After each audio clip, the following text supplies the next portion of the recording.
The party was full of flashing lights, laughter, and loud music. A show carefully orchestrated to create an atmosphere of celebration, but for me, every laugh echoed like a taunt. That hall seemed to conspire against me, suffocating and cruel, when I saw them. It wasn't just a dance. It was an insult. They were together, too close, laughing in complicit whispers. She, my wife, radiated a happiness that I hadn't experienced for a long time. And he, her lover, was there, imposing, flaunting what didn't belong to him. I could have left at that moment, but something inside me forced me to stay. It wasn't jealousy, it was the cold fervor of someone about to explode into restrained silence. "Don't you think he notices?" whispered a voice behind me. I turned around, but it was only a guest looking on, one more witness to this public humiliation. I took a deep breath, feeling my body vibrate with a mixture of anger and determination. They had underestimated me, and I would make a point of proving it. The people around us were so engrossed in the music, the drinks and the superficial conversations that they barely noticed the theater that was unfolding in the center of the dance floor. She looked stunning, her dress moving in sync with her steps, her eyes sparkling in a way that, I confess, I missed. But the sparkle wasn't for me. "Are you all right?" someone asked. It was casual concern, probably false, but I had to hold back the urge to shout. "I'm fine," I replied with a cynical smile that burned inside. My mind flashed back to the last few months. I knew something was wrong. The vague excuses, the late phone calls and that new perfume that, strangely, never seemed to be worn on me. "It's just you," I convinced myself, trying to drown out the alarms that my intuition insisted on setting off. But now, seeing them together, every lie took shape, every excuse had a face, and it hit me like an avalanche. "Is everything all right?" She finally noticed me, or pretended to. She turned away from him for a brief moment, smiling nervously as she came towards me. I didn't answer. I looked deep into her eyes and, for a moment, I thought I saw a flicker of fear. But it was quick. She quickly regained her confident posture and said, "You're so quiet. Are you having fun?" The irony cut like a knife. It wasn't a question. It was an attempt to keep up appearances. She knew I knew, but she was playing a dangerous game, and she believed she was still in control. "Yes, I'm having more fun than you think." The words came out with a calmness that made her blink, disconcerted. She cast a quick glance at him, looking for some kind of support. He responded with an almost imperceptible gesture, something that said, "Relax, he doesn't know anything." And I laughed. Not because it was funny, but because her naivety was almost tragic. I knew everything. I knew enough to turn that party into an unforgettable spectacle. As she walked away, I heard parts of her conversation with her lover. "He's not suspicious, trust me. He's predictable, he won't do anything." The words sounded like acid in my ears. Predictable? Oh, she had no idea. My patience was running thin, but I knew I had to wait for the right moment. "It's just a dance," she had said in the past, when asked about her closeness to him. Now, watching his fingers touch her waist in a way that she never allowed other men to do, I understood the hidden meaning of that phrase. It wasn't just a dance. It was a confession. A waiter passed by offering champagne, and I took a glass. Not to toast, but to buy time. "Do you have any idea who you're dealing with?" I thought, watching the two of them. Her confidence was unshakable, and he seemed so sure of himself, as if my presence was irrelevant. But what they didn't know was that this would be the last night they could laugh together. My hands were shaking, but not from insecurity. It was the anticipation of what was to come. A wave of adrenaline began to wash over me. In the distance, I heard a group begin to sing happy birthday to the host, and the music stopped briefly. The timing was perfect. I walked towards them with firm steps, feeling every curious eye follow me. They noticed me approaching, and she, with a forced smile, said, "Ah, you've finally joined us." He looked at me with the kind of expression that says, "I don't mind." And it was there, at that moment, that my decision crystallized. "I have something to say," I announced, my voice booming through the hall. All conversation ceased. All eyes turned to me, and I knew I had captured everyone's attention. She tried to interrupt, "Darling, now is not the best time," but I completely ignored her. I looked at her, then at him, and took a deep breath. This party is a milestone. Not just for those of us celebrating, but for me too. The words came out loaded with meaning, and I could see the looks of confusion turn to shock as I continued. "It's the night I finally decided to put an end to something that had been weighing on my life." She paled. Her lover remained motionless, but I could feel his tension. "And I want to thank you all for being here to witness it." I stopped talking for a moment, taking advantage of the suffocating silence that had taken over the room. The anticipation was palpable. This was it. The moment I knew would change everything. But it wasn't yet time to reveal everything. I let the silence speak for me for a few more seconds, savoring the tension in the air. But maybe I'm going too fast. Let's enjoy the music while it lasts. After all, certain dances should never be interrupted. I walked away slowly, leaving the mystery in the air. The party continued, but now everyone was looking at me, her and him, trying to decipher what was going on. She tried to approach me again, but I simply ignored her. Her lover started to get visibly uncomfortable, looking around as if he was looking for a way out. I just watched, knowing that the next move would be mine. The game had only just begun, but it was already clear that no one was going to get away with it that night. What would happen next? That was something neither she, nor he, nor even the curious onlookers could predict. Welcome to the channel. Here, we firmly believe that betrayal is a path of pain and destruction, and we never support or encourage such behavior. All the stories you'll hear are fictional, created to show how infidelity can ruin lives and relationships. Get ready for a shocking story, full of intense emotions and lessons.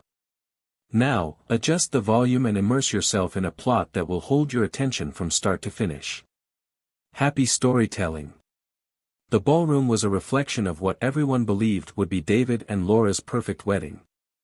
Every detail of the event, from the carefully arranged white flower arrangements to the music chosen for the evening soundtrack, seemed to be a tribute to the harmony they seemed to share.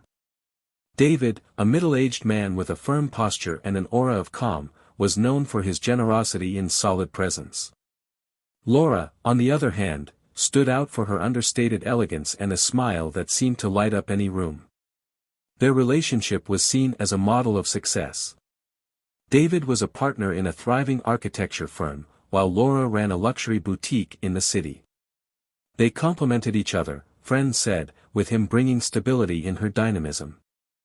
However, for those who watched more closely, there were more subtle nuances that didn't go unnoticed, such as Laura's sometimes distant gaze, or the way David seemed to lose himself in long silences when he thought no one was paying attention.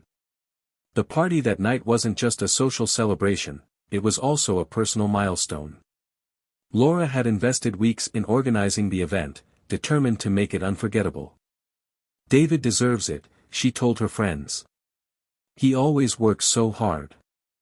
I want him to have an evening where he can just relax and enjoy it."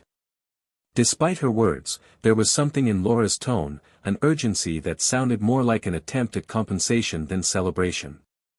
David, for his part, was more reserved when it came to social events. He preferred intimate dinners, quiet moments at home or walks in the fresh air. However, he understood the importance of supporting Laura in her social endeavors. "You outdo yourself every time," he said, as he watched her adjust one of the flower arrangements moments before the guests arrived. She smiled gratefully, but there was something in her eyes that made him hesitate.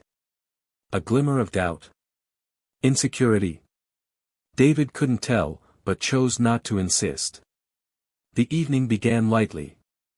The guests, a mixture of close friends, work colleagues and business partners, circulated with glasses of wine and lively conversations. Laura was the perfect hostess, moving from group to group, distributing smiles and sharing light-hearted anecdotes. David watched her from afar, feeling a mixture of pride and a strange detachment. He had always admired Laura's ability to captivate people, but lately, it seemed that she had become something of an enigma to him, as if something was subtly changing between the two of them. While Laura was charming the guests, David found himself engaged in a conversation with an old friend, Peter, who was also his partner at the firm. "Are you all right?" asked Peter, noticing the distraction in David's eyes. "Yeah, just tired," he replied, taking a sip of his drink. But it wasn't just tiredness. It was a feeling of something out of place, a restlessness he couldn't quite put his finger on. That night, the lounge seemed like a world apart, full of lights and laughter, but David felt that there was an invisible barrier between him and Laura. Every time he tried to approach her, something or someone interrupted him, a guest making conversation, a waiter offering a new drink, or simply the movement of the party that seemed to push them apart. He saw her dancing a few times, her slender figure moving gracefully under the soft lights, but even these moments seemed to slip through his fingers. Laura, on the other hand, felt in a constant duality. On the outside, she was flawless, confident, engaging, charming. On the inside, her heart was in a whirl. The previous weeks had been a whirlwind of conflicting emotions, and she had thrown herself into organizing the party as a way of escaping her own thoughts. As the evening progressed, she felt the weight of her choices more than ever. However, Laura was adept at hiding her emotions. During a dance with a close friend, she laughed at something trivial, but inside, her thoughts wandered far away. She knew she was at a crossroads, but she didn't know which path to choose. Meanwhile, David continued to watch, noticing something he couldn't fully understand. In a far corner, away from the lights and noise, Laura had a brief moment alone. She looked around, at the wine glasses abandoned on tables, at the couples dancing under the flashing lights, and felt a pang of melancholy. "You look beautiful tonight," said a voice behind her. She turned quickly, but her face softened when she saw an old friend. They chatted briefly, and Laura laughed at a joke. But the look in the man's eyes suggested something else, something that went unnoticed by everyone but Laura. David unintentionally caught this moment from afar. It wasn't unusual for Laura to be courted, she had always been an attractive and charismatic woman. But something about that brief encounter bothered him. He tried to push the thought away, telling himself that he was being irrational. Laura had never given him any real reason to be suspicious. As the evening drew to a close, Laura and David finally met face to face. "Are you all right?" she asked, lightly touching his arm. "Of course," he replied, his voice calm, but his eyes searching hers for something. Something he didn't find. They exchanged a smile, but neither felt that the moment was sincere.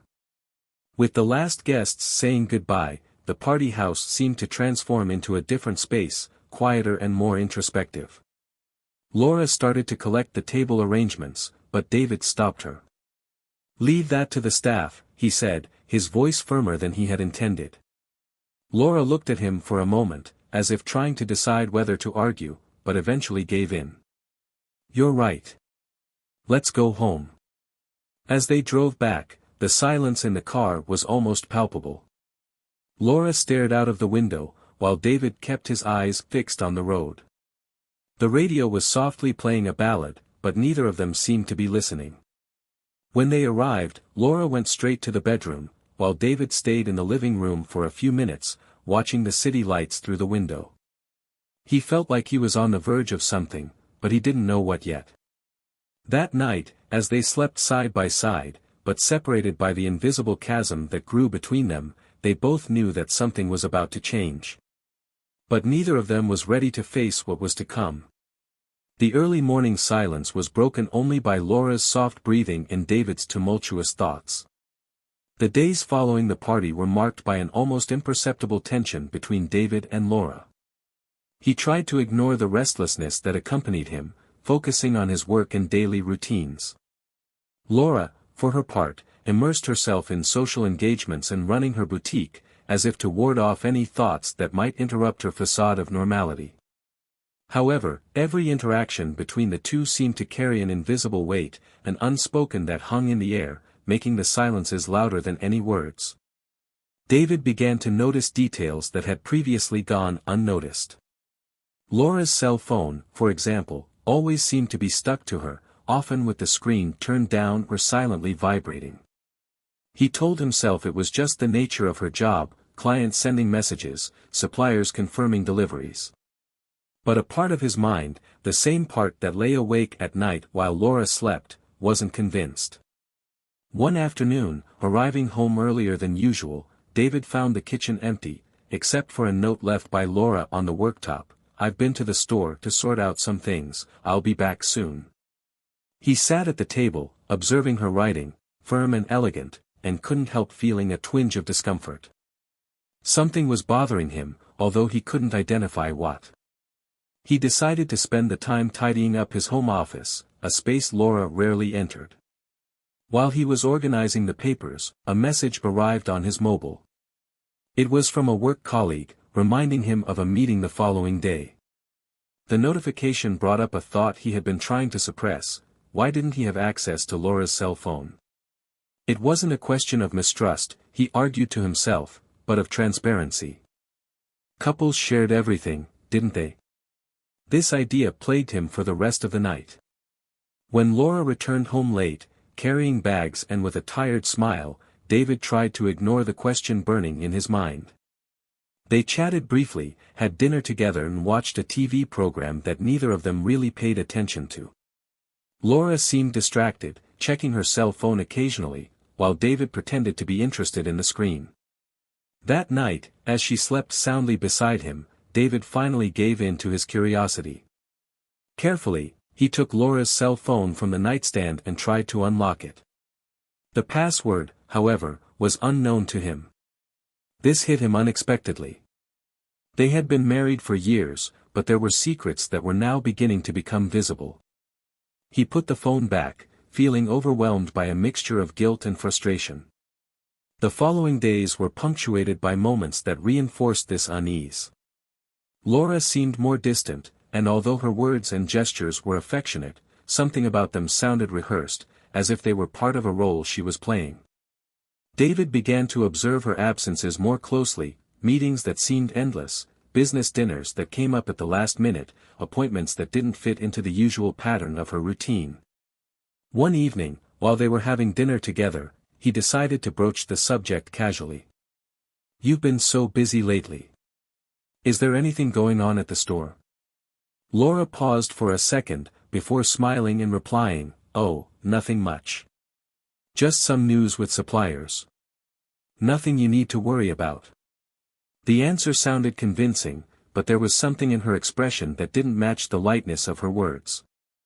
David tried to convince himself that he was seeing things where there was nothing, but the doubt kept growing. He decided not to push her, but began to look for answers on his own. He rummaged through his recent memories, trying to find something to justify the change in Laura's behavior. One day, mentally revisiting the night of the party, he remembered the moment he saw her talking to that man. He couldn't remember his name, but something about the way they laughed together seemed different.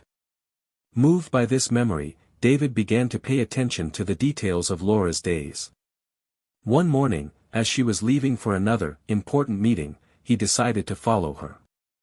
It wasn't something he could have imagined doing in any other circumstance, but the need to clear up his doubts overcame any embarrassment. Laura drove calmly through the city, and David followed at a safe distance. When she parked at a discreet cafe, David stopped the car on the other side of the street. He watched her enter the place and be warmly greeted by someone who was already seated. It was the same man from the party. David felt his stomach turn, but remained in the car, watching from afar as they chatted and laughed. The scene, although seemingly innocent, awakened something deeper in him, a sense of betrayal that didn't yet have a clear form, but was already painful. The following days were a test of David's patience. He tried to confront her, but the words never came. Instead, he began to notice even more disturbing signs: messages received late at night, phone calls that she would answer with a nervous smile and reply with short sentences, always stepping away for privacy. The tension between the two reached its peak during a dinner party. Laura, always so adept at conducting conversations, seemed distracted. David decided to be more direct. "Are you happy?" he asked, surprising her. "Of course I am. Why do you ask that?"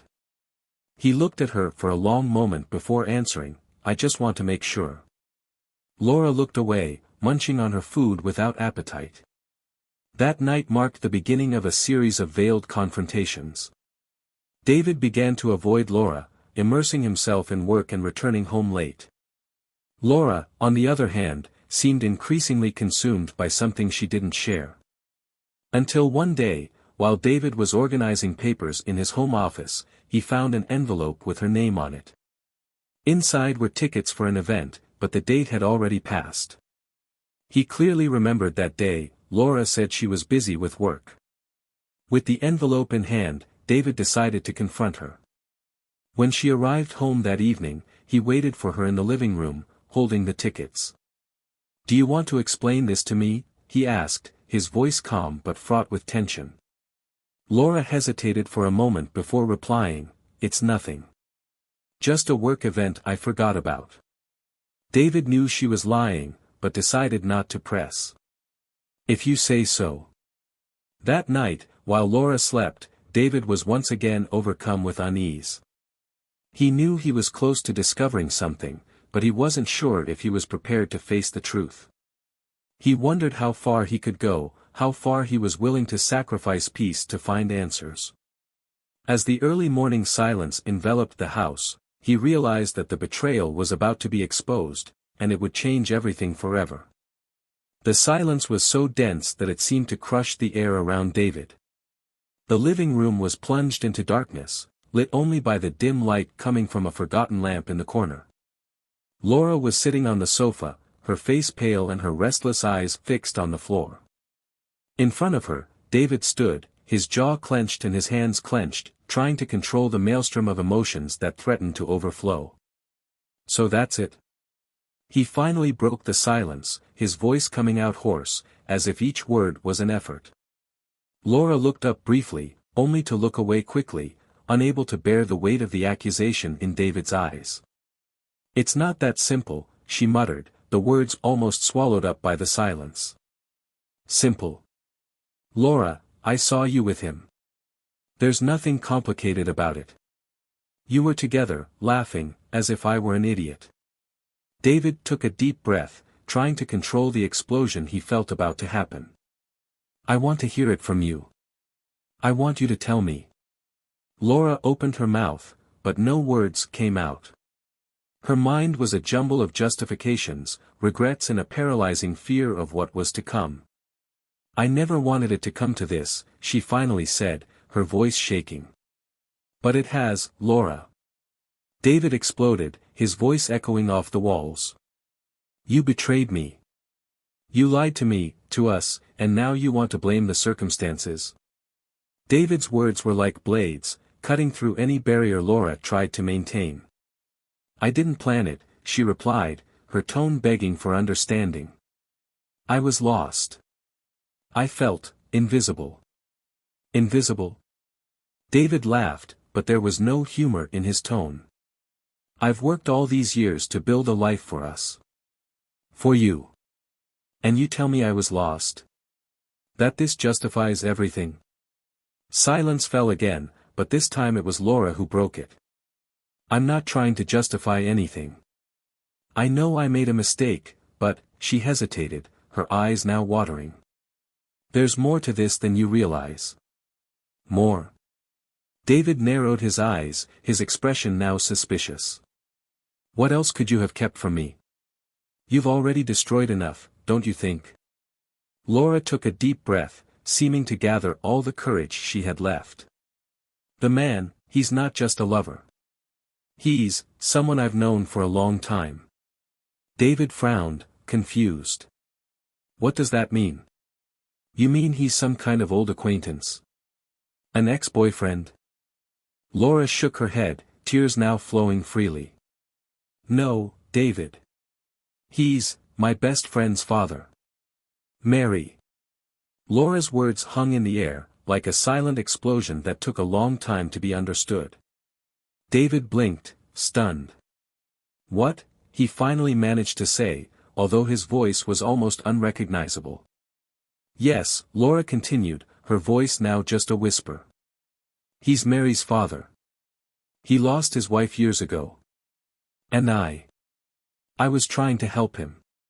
He was so lonely, so lost, and it just happened. David took a step back, as if he needed distance to process what he had just heard. Are you telling me that, while I thought I was building a future for us, you were with the father of our daughter's friend? Laura tried to move closer, but he held up a hand, interrupting her.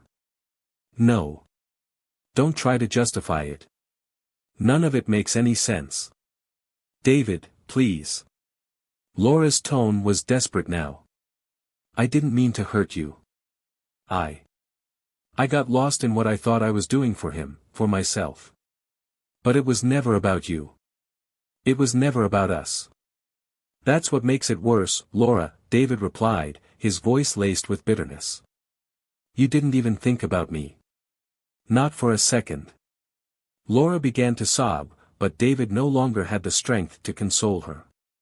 He just turned and walked towards the door. I need to get out of here. I need to think. David, please don't go like that. She tried to reach him, but he was already leaving her alone in the suffocating emptiness of the room. David drove aimlessly through the streets, his face hot with anger and his mind spinning in a whirlwind of questions. What else hadn't she said? Why hadn't he noticed before? Every moment he had shared with Laura now felt like a lie, a crushing weight on his chest. He parked the car in a deserted park, getting out to breathe the cold night air.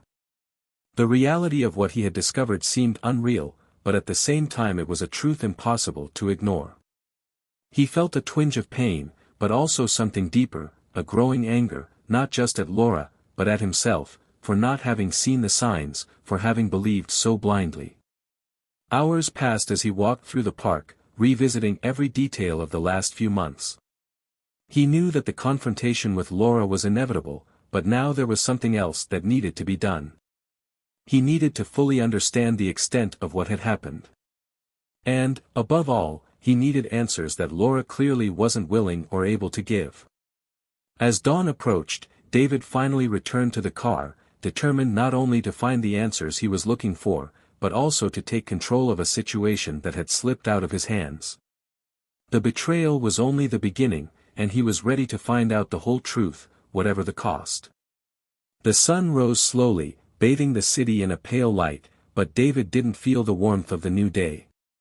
He stayed in the park for hours, trying to piece together a reality that seemed more absurd by the minute. The details of what Laura had confessed pulsed in his mind like an open wound. The betrayal itself was already a devastating blow, but the revelation of who was involved added a layer of humiliation and confusion that he didn't know how to process.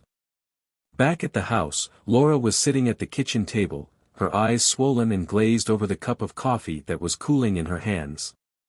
The silence that dominated the room was piercing. When David came through the door, the sound of his footsteps echoed through the house, snapping Laura out of her thoughts.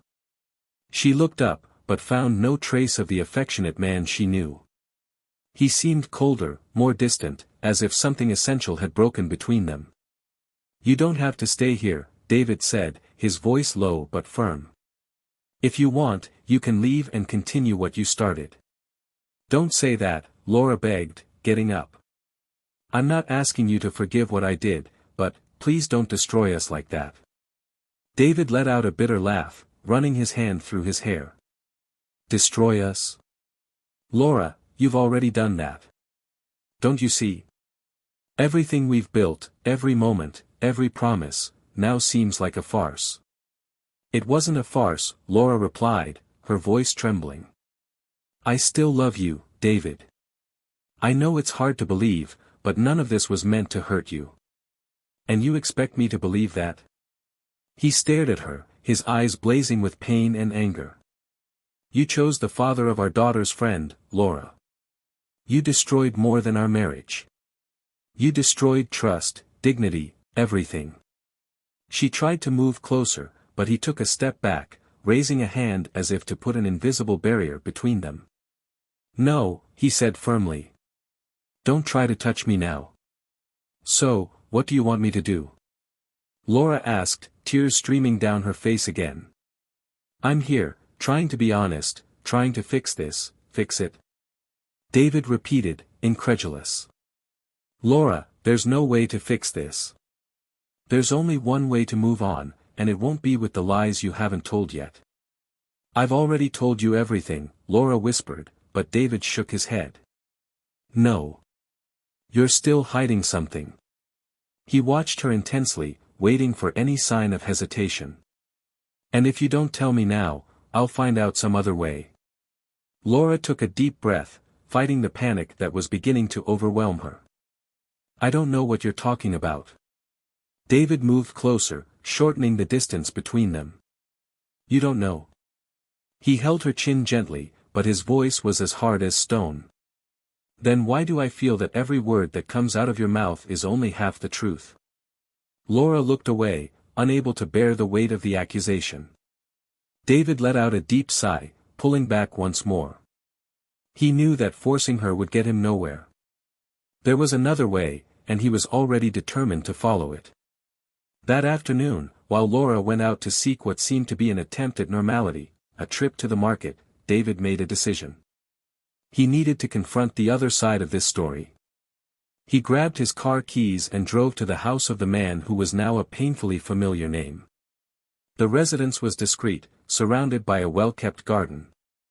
David sat in the car for a few minutes, looking at the half-open curtains and imagining the scene that awaited him on the other side of the door. Gathering his courage, he got out of the car and rang the doorbell.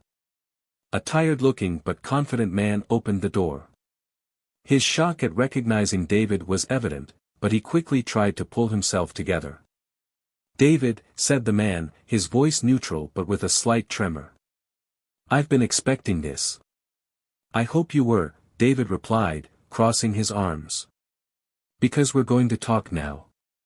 The man hesitated, but stepped aside, allowing David to enter. The room was tidy, almost sterile, as if he had prepared the environment for a difficult conversation. David remained standing, refusing the invitation to sit down. So, you got involved with my wife, David began, bluntly. What exactly did you expect to happen after that? The man sighed, wiping his hand across his face. I didn't expect anything, David. It was a mistake. A mistake that should never have happened. A mistake, David repeated, his voice laden with sarcasm. Is that all you have to say? Because to me, it feels like it was more than that. It looks like it was planned. Planned? The man raised his eyebrows. I didn't plan anything. I was lost, lonely. Laura came along at a time when I didn't know what to do with my life. And you decided that destroying mine was a good solution. David leaned in, his eyes fixed on the man in front of him. Do you think I'm just going to accept that as an excuse? The silence settled again, heavy and oppressive. The man seemed about to say something, but hesitated, as if what he was about to reveal might make the situation even worse.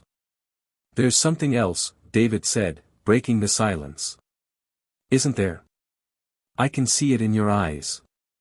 The man looked away, confirming David's suspicions. I didn't want it to be like this, he finally said, his voice laden with guilt. But there's something you need to know. David crossed his arms, waiting. I'm listening. Laura didn't do it alone, he admitted, his eyes still avoiding David's. She was being pressured. By someone who wanted it to happen. The revelation hung in the air, leaving David completely baffled. Pressured? By whom? The man hesitated again, before finally finding the courage to answer. By her own daughter, Mary. David felt the ground disappear beneath his feet. The connection between the two of them felt like an electric shock in his mind. Laura's betrayal now seemed like just the tip of a much larger iceberg, and he knew he was about to dive into even darker waters. The questions in his mind raced as he stared at the man. Nothing would ever be the same again. David remained motionless, silence filling the space between him and the man in front of him. The words resounded in his mind like a deafening echo. The idea that his daughter could somehow be involved in this tangle of lies and betrayals was almost impossible to process. He felt his hands trembling slightly, a reaction he couldn't control.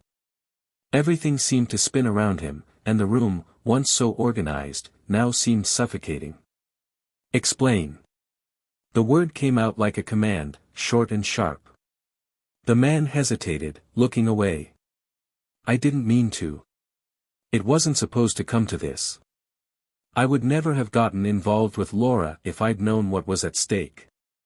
Mary came to me. She said she wanted me to help her mother find something she'd lost. He paused, searching for the right words. I thought it was just a request to support her emotionally. I didn't know it would mean crossing a line that should never have been crossed. David clenched his fists, anger beginning to take shape again. Are you telling me that my daughter encouraged my wife to cheat? That she had something to do with that? The man nodded, although his countenance showed regret. She didn't say it directly, but what was implied was clear. She thought Laura was unhappy, that she needed something you weren't giving her. I was a fool to believe that I could help in any way. David began to walk around the room, trying to organize his thoughts. Each step seemed to echo the confusion in his mind. It was one blow after another. First Laura, now Mary. What else could be hidden beneath the surface of this betrayal? He stopped suddenly, turning to the man. Why did you accept this? Why did you get involved, knowing it would destroy everything? I don't have a good answer for that, the man admitted, his voice low. I was needy, vulnerable. And Laura, she seemed as lost as I was. Circumstances led us to a place neither of us should have gotten to. But now, looking back on everything that happened, I can only feel regret. Regret? David laughed, but there was no humor in his tone. Regret doesn't erase anything. It doesn't undo what you've done. The man shook his head, resigned. I know that. And you have every right to hate me. But, there's something else you need to know. David frowned, his whole body tense. More. What else could there be? The man took a deep breath, as if preparing to drop another bomb. Mary didn't do it just because she thought Laura was unhappy. She had a personal motive. Something that happened between you and her. David felt his heart racing. He leaned forward, his eyes fixed on the man. What happened? Just tell me. The man hesitated, but finally answered. Mary feels that you've neglected her all her life. That you've always put work and Laura above her. She told me so several times. That was the reason she encouraged Laura to approach me. She wanted to break your idea of control. She wanted you to feel what it's like to be left out. The words hit David like a punch in the gut. He felt a deep pain, a mixture of guilt and indignation. It was true that he had dedicated himself to his work, but he had always believed that he was doing it for the good of his family. It had never crossed his mind that his own daughter could harbor such resentment. I never, David began, but his voice failed him. He swallowed, trying to pull himself together. I never wanted Mary to feel that way. Everything I did was for them, for Laura and for her. And now, this. The man remained silent, having nothing more to say. David took a step back, as if to distance himself from the gravity of that revelation. He knew he needed answers, but not there, not at that moment. He turned sharply and left, without even looking back. The drive home seemed endless. David's mind was a whirlwind of emotions, anger, pain, regret. He wondered at what point everything started to fall apart. Had he really neglected Mary that much? Or was it just an excuse for something bigger? When he got home, he found Laura sitting on the sofa, still with the same downcast expression. "David," she began, but he held up his hand, interrupting her. "I don't want to hear anything right now," he said, his voice tired. "But I need you to answer me something. Mary, did you know she was involved in this?"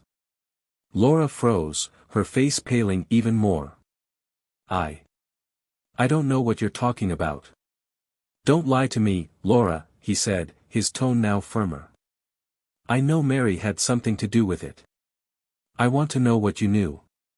Laura hesitated, but David's determined gaze made her give in. "I didn't know she was encouraging it.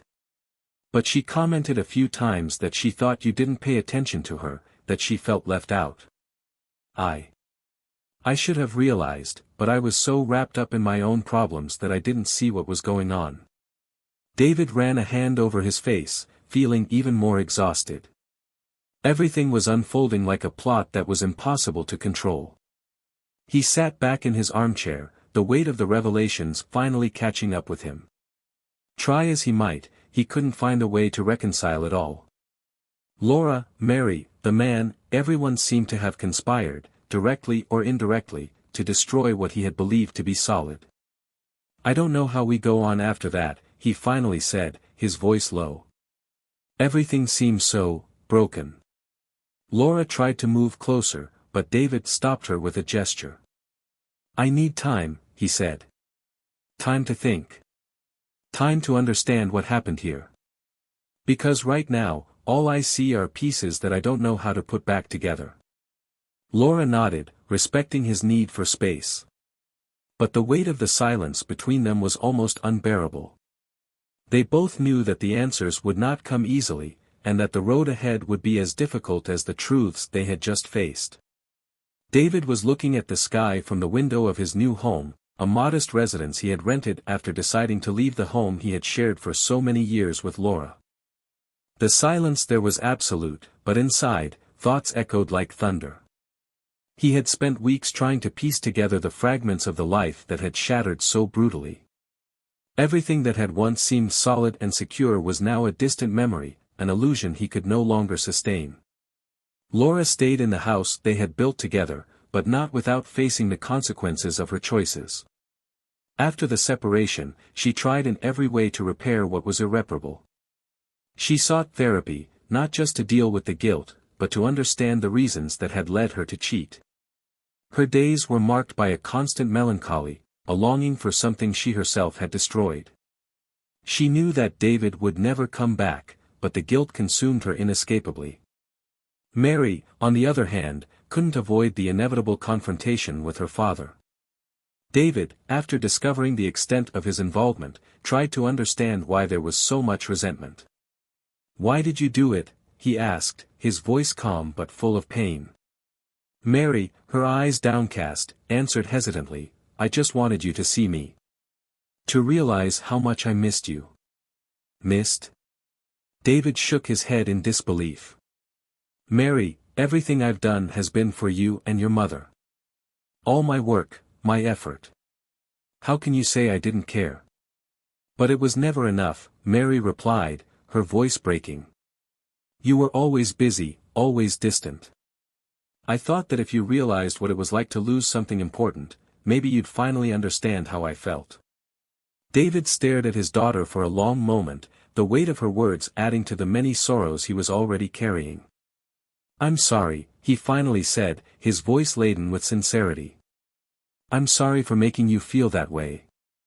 But what you did, it destroyed more than you know." Mary began to cry, the regret evident in every tear. "I didn't know it would be like this. I thought everything would go back to normal. That it would be like before." "Before will never be again, Mary," David replied, his voice firm. "Now all we have to do is deal with what's left." The relationship between father and daughter was never the same after that. There was a mutual effort to rebuild something, but the chasm that had formed between them was difficult to cross. David began to see Mary differently, no longer as the perfect daughter he imagined, but as a person full of flaws and insecurities, just like himself. As for the man who had become involved with Laura, his life took an unexpected turn. The scandal that followed the end of the affair brought to light other secrets that he had been hiding, not only from David, but also from his own family. He lost the respect of many around him, including his daughter, who cut ties with him when she discovered his part in the betrayal. David, for his part, found some solace in his new routine. He immersed himself in work, but also began to explore hobbies he had abandoned years ago. He spent more time outdoors, rediscovering the pleasure of simple things like walking or tending a small garden at the back of his house. It was on one of these walks that he met Clara, a woman with a warm smile and a voice that seemed to have the power to calm his turbulent soul. Clara didn't ask questions about her past, and David didn't feel the need to explain. Their connection was built on present moments, sincere conversations, and a mutual understanding that life, however complicated, could still offer new possibilities. For the first time in a long time, David felt a spark of hope, a chance to start again without carrying the weight of what had been lost. Laura found out about Clara from mutual acquaintances and, although she felt a twinge of sadness, there was no room for resentment. She knew that David deserved happiness, even if it meant finding it far away from her. As for her, she continued on her lonely path, but with the determination to become a better person, someone who could live with herself without the crushing weight of guilt. The story came to an end with each character following a different path, but all carrying the marks of what had happened. David found peace in accepting that some things couldn't be fixed, but that others could still be built on. Laura learned to live with the consequences of her actions, and Mary faced the difficult task of regaining her father's trust. Each of them, in their own way, was forced to confront their faults and learn from them. What did you think of this story? Leave a comment and share your opinion. Remember to subscribe to the channel so you don't miss any more stories like this. Here, we show how betrayal can destroy lives, always with the aim of bringing reflection and lessons. Betrayal is not just a mistake, it's a choice that carries consequences. Thanks for watching, and see you next time.